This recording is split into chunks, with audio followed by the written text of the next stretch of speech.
Welcome to the place. It is probably the smallest Jewish museum in the world. You can see for yourself how small it is. Just look around. And yet, we still find ways to stretch the space. Sometimes we can hardly believe it ourselves. But the founder of the place, Tomasz Wiśniewski, keeps coming up with incredible tricks here. We use every bit of space, filling it with keepsakes of the Jewish residents of Białystok and the region. For many visitors, the place feels like a patchwork. Since our opening in May 2023, more than 5,000 tourists from all over the world have come here. And indeed, that is what pre-war Białystok and the region were like: colorful patchwork, a multicultural mosaic in which Jews made up a large and rich part. Just before the Second World War, they accounted for 42% of Białystok's population. That was the highest proportion in the world among cities of over 100,000 people. And so it remained until the Second World War, when Europe entered the darkest time of the 20th century. The Nazis murdered most of Białystok's and Podlasia's Jews.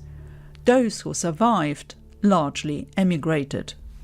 Today in Białystok and the whole region, there is no Jewish community, no rabbi. The last Jewish funeral took place in 1965.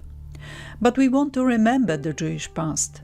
And that is why, as the Social Association of the Museum of the Jews of Białystok, we decided to open this place dedicated to them.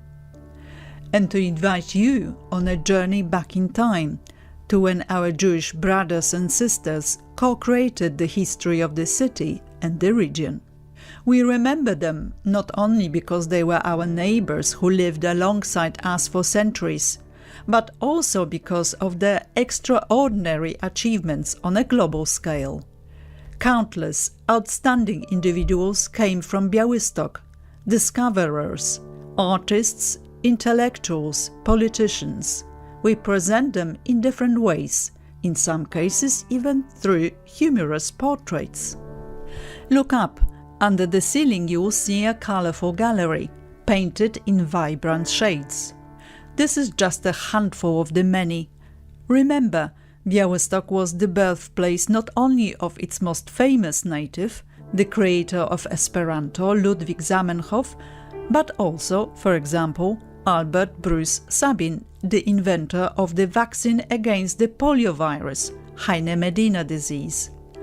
Others from here include Rabbi Shmuel Mochelever, regarded as one of the 7 founding fathers of Israel, Dr. Józef Kazanowicz, initiator of the National Library in Israel, Rosa Raisa, prima donna of the Chicago Opera, Chaim Zelik-Słonimski, the famous mathematician, astronomer and inventor, including of his own version of a calculating machine, and Samuel Pizar, eminent lawyer, advisor to US presidents, and stepfather of US Secretary of State Anthony Blinken. Famous filmmakers were also born here, the Kaufman brothers. Boris won an Oscar for cinematography in Elia Kazan's On the Waterfront. His brothers, Denis and Mikhail, became renowned Soviet documentarians. The first, known as Dziga Vertov, as the director of The Legendary Man with the Movie Camera, the second as the cinematographer of that film. All 3 were sons of Białystok bookseller Abel Kaufman. His books, bearing his shop's stamp, can also be found in our collection, in the exhibition of the stamps and books from pre-war Białystok libraries and bookshops, to the right of the entrance.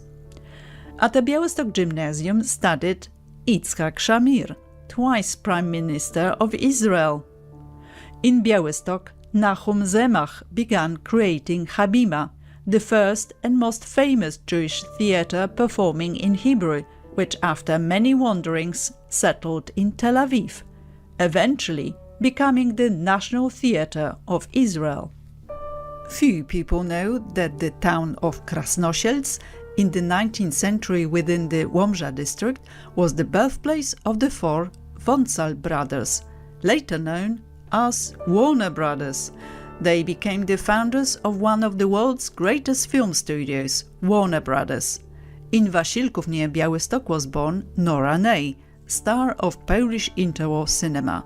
From the small town of Sidra came the family of Paul Baran, creator of the concept of the Internet, and grandfather of American actress Gwyneth Paltrow was a rabbi in Nowogród. In the village of Łuby Kurki near Łomża was born Samuel Łebkowski, inventor of vitamin B6. And in Stawiski was born Akiba Rubinstein, world-famous chess player and multiple winner of international tournaments. The list could go on and on. In the place we tell the story of many distinguished Jews from Białystok and the region through various projects, including online. Their names are everywhere in our museum, on the walls, ceilings, even on the floor. Look at our memory plaques embedded there. On each, alongside the names in 2 languages, are QR codes with more information and short films dedicated to each of these individuals. But take note, on the memory plaques you will find not only Jewish names. Here we also remember some heroic Poles, Christians from the region, who saved their Jewish neighbors during the Holocaust. Among them Józef Bartoszko, caretaker of the Białystok synagogue, who, after the Germans locked several hundred Jews inside and set fire to the building, opened a side door and enabled several to escape, and Stanisław and Władysława Krysiewicz, a married couple from Waniewo, murdered by the Germans for sheltering 8 Jewish acquaintances on the farm for nearly a year. In the place we speak not only of eminent Jews connected with our region, we also remember the lesser known, yet equally important for our local history. We show their faces, their work, their keepsakes, their places and buildings, often already gone, such as factories or synagogues. Look at the wall to the left of the entrance, presenting Białystok's synagogues. Before the war, there were as many as 76 of them. Today, unfortunately, only 3 buildings remain. We show reconstructions of 15 of them. On the ceiling, we placed a replica of the ceiling of one of the 3 surviving synagogues, founded in 1936 by the Citron family. It is worth remembering that this was the last synagogue built in the pre-war Poland. The building still exists at 24A Waryński Street and serves as a gallery. On the same wall, behind the synagogue display, in window cases we show numerous keepsakes and documents from Jews of the region. Further along you will find an extensive list of names under the heading "Who do we have here?" On it we place the names of people appearing in our documents. Visitors can look for a name of interest, and thanks to our resource catalogue, we can direct them to the part of the place where the related object is displayed. This is especially helpful when descendants of the Jews from this region arrive from abroad asking about their ancestors. More than 300 have already visited us. In the center of the hall, you will find a mobile exhibition with binders full of archival documents, maps, photographs and mini-galleries. These include shtetls, small towns around Białystok, predominantly populated by Jews, the history of the Białystok ghetto, and portraits of Jewish doctors of Białystok renowned before the war in Poland and abroad, most of whom perished during the Holocaust. They worked to the end, until the liquidation of the ghetto. On the wall directly opposite the entrance, you will see the only known large photograph from that time, assembled from 3 images taken from the fire tower. It shows a dramatic and particular moment in the history of the Białystok ghetto, the outbreak of the uprising. It is mid-August 1943. Smoke rises above the buildings. In the streets, unequal battles rage between the insurgents and the Nazis. The insurgents numbered 300, the opponents 10 times as many. The uprising broke out upon the news of the ghetto's final liquidation and was the second largest Jewish revolt after the Warsaw Ghetto Uprising. Most insurgents died, only a few survived, among them the legendary courier Haika Grossman, later a member of the Israeli Knesset. On the same wall you will see another unique photograph showing the gate of the Białystok ghetto. It stood barely 200 meters from the place where you are now. Beneath the large format photographs of the ghetto you will find another gallery of Judaica. What do we have here? Many people ask about the chair under the ceiling. Each year we place that empty chair draped with a shirt bearing the word Białystoker, in Yiddish from Białystok, at the Białystok monument to the ghetto defenders, empty as a symbol of the absence of Białystok's Jews. At the back of the hall we dedicated an entire wall to one of Białystok's pre-war Jewish schools, the Tarbut, General Vocational School with Hebrew as the language of instruction. Looking out from it are the students and teachers, photographed at a time when no one could have imagined that within a few years the Jewish community of Białystok would cease to exist. We do not know what happened to most of the students and teachers in the pictures. Probably only a few survived.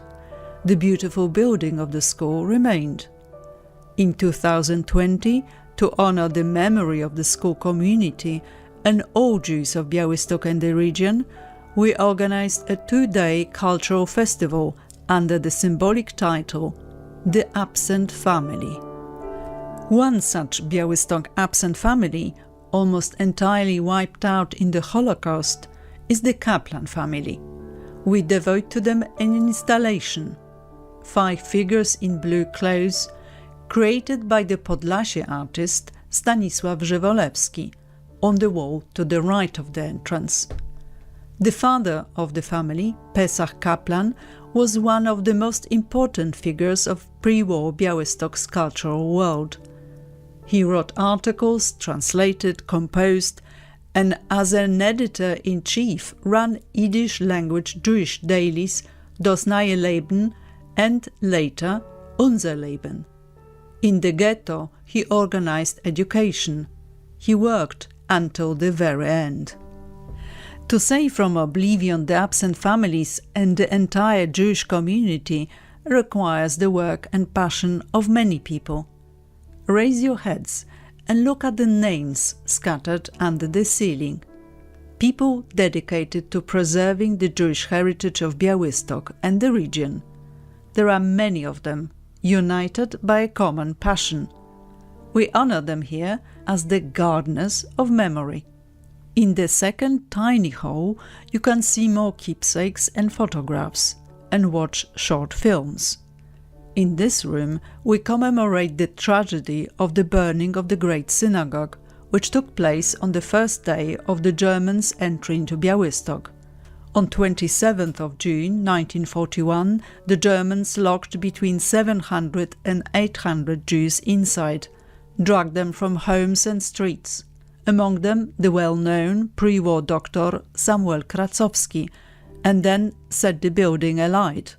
That day, part of the Jewish quarter also burned down. Over 1,000 people were shot, and so began the first act of the destruction of Białystok's Jews, nearly half the city's inhabitants. The exhibition shows dramatic photos of the collapsed synagogue taken by the German perpetrators. But we also show photographs of the temple in its splendor. If you look up, you will see a suspended, upside-down model of the Great Synagogue. And in the corner you will find a plaque with the name of the synagogue caretaker, already mentioned, Józef Bartoszko, who tried to save those locked inside the burning synagogue. A square in Białystok was recently named after him. As an association, we published his story in the form of a comic book. In this room we also recall the chief rabbi of Białystok, Gedali Rosenman, a Polish patriot. He initiated the singing of the Polish anthem in synagogues and worked to build Polish-Jewish relations based on mutual respect and tolerance. He died in 1943. To the right of the entrance in this hall, we exhibit advertisements and business cards of pre-war Jewish firms, just a small selection of the many services and businesses that operated in Białystok before the war. Here also is an extraordinary wooden chest found in a house in MIEJSCE, near Gródek. The inside of the lid was lined with Hebrew theatre posters, inviting to a performance of Tevye the Dairyman by Sholem Aleichem, as well as pre-war sweet wrappers from a Jewish confectionery firm in Gródek. This inspired us to reproduce the recipe. Thus was created a sweet keepsake of Schwarzberg's confectionery factory and of a world that is no more. Upon leaving this hall, in the vestibule, look up and ahead. Above the door you will find, for example, a fragment of a graphic story about the outcasts, children thrown by parents from trains going to Treblinka in the hope they would survive. On the walls hang suitcases, the Białystok drawers of memory, in which we display keepsakes of well-known Białystok Jews. Anyone who feels a bond with a chosen figure can become a guardian of a drawer. Also look at the vestibule ceiling, where in an unusual way we bring back the memory of the wooden synagogues of pre-war Białystok province. In the center we hang an inverted model of the Zabłudów synagogue, a beautiful 17th century jewel of wooden architecture, famous for its unique design, burned down by the Germans in 1941. Around it are 10 models of other wooden synagogues from the region. None survived the Holocaust. In the vestibule display cases, we show a gallery of the smallest Jewish artifacts, including the Pruta from Tykocin. What is it? It's a unique alms coin that 100 or 200 years ago Jews of Tykocin, mindful of the duty of charity, gave to the poor and beggars. As you can see, we tell the history of our Jewish neighbors, both before and during the Holocaust, in dozens of different ways, through exhibitions and projects. Here every fragment of space, even the restroom, is used for a unique story. You just need to look around. We have large format presentations and tiny ones. We have small archives in suitcases, in cleverly used display cases, on doors, ceilings and in windows. In the place so very small, we even have 2 cinemas. One is in the main hall, where we organize screenings for large groups. The other, sitting a few people, is in the smaller hall, where in a very intimate atmosphere you can watch a dozen thematic films in Polish with English subtitles. Next to most artifacts, we place a QR code or website address leading to more information if you are curious. And if you have a question, it's always worth asking the volunteer on duty in the gallery. We invite you to visit our website and Facebook page, where we inform about our projects and interesting meetings. www.jewishbiałystok.pl. The museum can be visited free of charge. We operate as a social association, relying solely on donations, contributions and grants. That is why we would be very grateful if you choose to support us with however small donation. And as you leave the place, take a look at the photograph we placed on the door. Look into the eyes of Ben Midler, now 97 years old, who survived the Białystok ghetto and 6 concentration camps, lost everything, yet not his passion for life. Life is so interesting after all, says Ben to everyone. In the photo is accompanied by Marta Sawicka-Danielak, who wrote a book about him, The Last Białystoker. Both were our guests in 2023, during the 80th anniversary commemorations of the Białystok Ghetto Uprising, to which Ben came specially from California. Let us remember what Ben says. But above all, let us not forget.